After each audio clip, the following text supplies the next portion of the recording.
Mitä veikkaat, toteutuuko lapsen oikeudet Suomessa? No, se ei ole ihan niin yksinkertaista.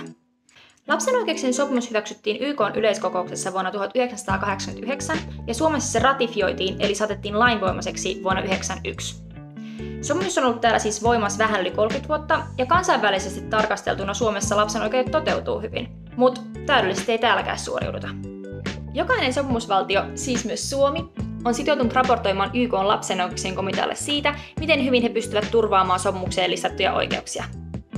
Lapsen oikeuksien komitean tehtävänä on valvoa sopimuksen toteutumista, ja se antaa päätelmiä ja suosituksia perustuen sopimusvaltioiden raportoimiin tietoihin. Viimeisimpänä komitea on kehottanut Suomea ryhtymään kiireellisiin toimiin esimerkiksi vammaisten lasten, sijaishuollossa elävien lasten sekä pakolais- ja turvapaikanhakijalasten oikeuksien turvaamiseksi. Lapsen oikeuksien toteutumista puhuttaessa on pidettävä mielessä, ettei riitä, että suurin osa lapsista voi hyvin, vaan keskustelussa on huomioitava kaikki lapsiryhmät.